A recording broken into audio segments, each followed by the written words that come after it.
Assalamualaikum warahmatullahi wabarakatuh. Baik, sebelumnya perkenalkan nama saya Delvita Widansi Caniago dengan NIM 22416255201203 dari kelas F22E. Jadi di sini saya akan membuat presentasi dengan menjelaskan proses analisis data dan pembangunan model prediksi penyakit jantung menggunakan support vector mesin atau SVM berdasarkan data dari UC Heart Disease. Jadi dataset ini dari Kaggle dan di sini saya menggunakan Google Colab. Ini datanya kita download terlebih dahulu, lalu kita masukkan ke dalam Google Colab. Jadi dimasukkan, tapi sebelum itu kita mengimport library terlebih dahulu yang diperlukan seperti import pandas, numpy, seaborn, atau matplotlib dengan pyplot. Lalu di sini kita akan membuat dataset.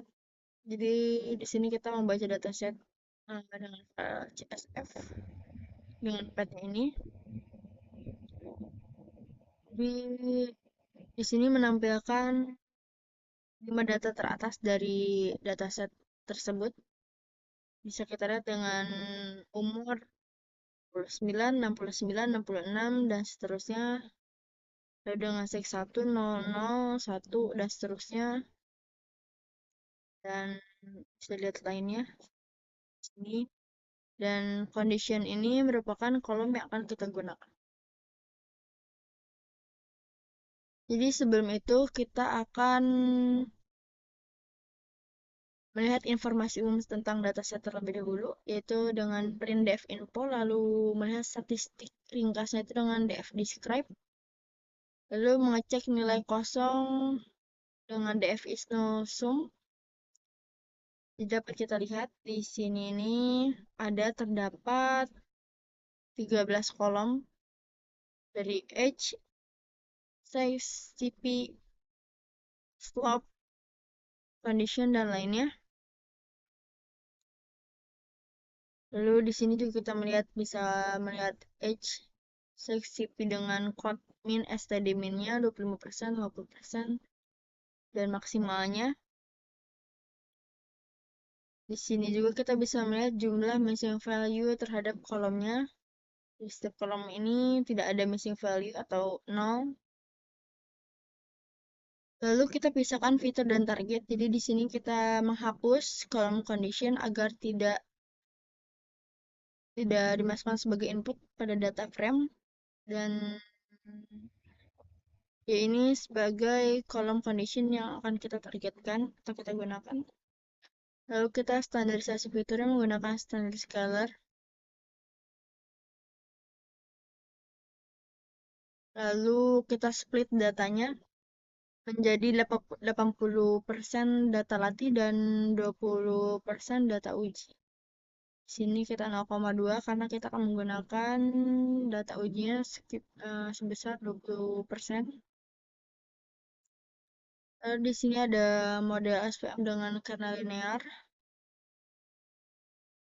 Dengan model fatnya ini sebagai Y sebagai data latih dan Y sebagai data latih juga. Nah, di sini kita akan memprediksi model prediksinya itu dengan X data uji. Lalu akurasi skornya ini menggunakan format akurasi dikali 100. Lalu classification reportnya ini menggunakan Y data uji dan Y data prediksi. Y data prediksi yang ini. Lalu conversion matrix yang ini Y sebagai data uji dan Y sebagai data prediksi. Menggunakan SNS heatmap juga. Dengan CMapBoost juga bisa memberikan tambahan nama seperti ini, coefficient matrix dengan prediksi dan aktual.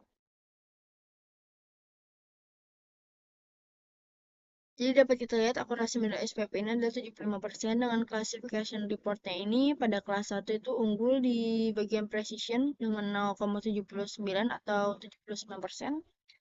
Lalu untuk bagian kelas 1 ini unggul di bagian recall dengan 0,79%. Namun F1 score ini sama-sama 0,75 atau 70%. Jadi bisa dibilang pada model ini seimbang antara kelas 1 dan kelas 0 dengan 60 data. Lalu untuk confirmation matrixnya ini true negatif pada kelas 0, 2, 3 yaitu benar sebagai prediksi kelas 0. Lalu fase positif ini 9, kelas 0 itu salah diprediksi pada kelas 1. Lalu untuk kelas 1 yaitu fase negatif itu 6 yang 6 ini salah diprediksi sebagai kelas 0, dan pada kelas 1 itu true positif 22 itu benar diprediksi sebagai kelas 1. Jadi kesimpulannya akurasi model SPM ini adalah 75%. Bisa dibilang seimbang karena pada kelas 1 sendiri pada precision-nya itu lebih unggul, dan pada kelas 1 ini juga lebih unggul pada bagian recall-nya itu 0,79%, tapi dengan F1 skornya sekitar 75%. Model SVM ini dapat digunakan untuk memprediksi penyakit jantung, tetapi mungkin harus ditingkatkan lagi atau dievaluasi lagi untuk penggunaan prediksi model lebih lanjutnya lagi. Sekian penjelasan dari saya. Kurang lebihnya mohon maaf. Wassalamualaikum warahmatullahi wabarakatuh.